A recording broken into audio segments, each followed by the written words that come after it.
On Travis Scott's Utopia, you likely have heard the third track, Modern Jam. And at the end of the song, a rapper named Teezo Touchdown has the final verse that takes the track to the next level.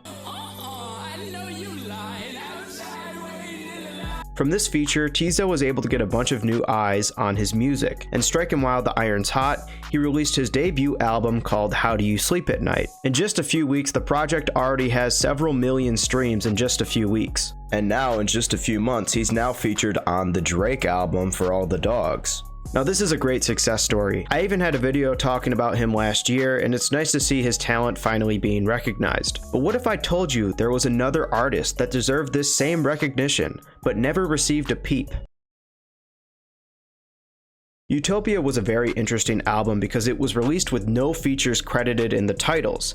However, after a few days, the features were added with Drake on Meltdown, Young Thug on Schizo, etc. I've only seen this type of rollout only one other time with J. Cole's Off Season. However, on the track Thank God, a rapper named Kaycyy sings the hook of the song, and it was left uncredited. There were a few other artists left off on the feature list, like Sampha on My Eyes and Sheck Wes on Fiend, but Sampha only had 2 lines of lyrics and Sheck Wes only had ad-libs on their respective tracks. A few people online were upset by Kaycyy being left out of the track list, including himself, going on Twitter and saying, "I'm not a background singer, F Trav." Now, while I think he is justified in feeling this way because he deserves to be credited, these 2 words at the end were a major mistake. Because if you ever say F somebody, you likely just burned a bridge of ever being on another Travis Scott song. This is equivalent to your boss forgetting to pay you, and then you walk into the office and cuss him out. He has no choice but to fire you. The credited feature seriously could have helped Kaycyy out though. This whole situation hit home for me because this isn't the first time he was left out of a bunch of success from a big album. On Donda, he had several writing credits and he recorded a ton of reference tracks for many of the songs on the album. And unless you were really tapped in,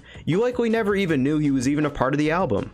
Outside of his XXL cypher from last year, I would have probably not heard of him myself. All it really took was a name being listed on a song, and I think that would have greatly affected his career. And I look at what happened to Teezo with Modern Jam, and I know that he had a feature with Tyler a few years ago, but after this feature, he actually gained a bunch of new fans and people are actually checking out his stuff. I mean, he even got a Drake cosign. For a few weeks, he was getting several viral tweets that were just from snippets, and I love to see success like that, but I think Kaycyy deserves some love too. I do know that Teezo's verse was better than Kaycyy's hook on Thank God, but I really wish that Kaycyy still got some recognition for the work he put in on Thank God as well as some other things on the album. It just sucks. Anyways, I was way too late to this topic, but I had something to say about this. I'm taking over a month to put up a new video, like damn. But yeah, I promise the vids will come out sooner in the future. Let me know what you guys think in the comments below about Kaycyy being left out, and I'm out. God bless.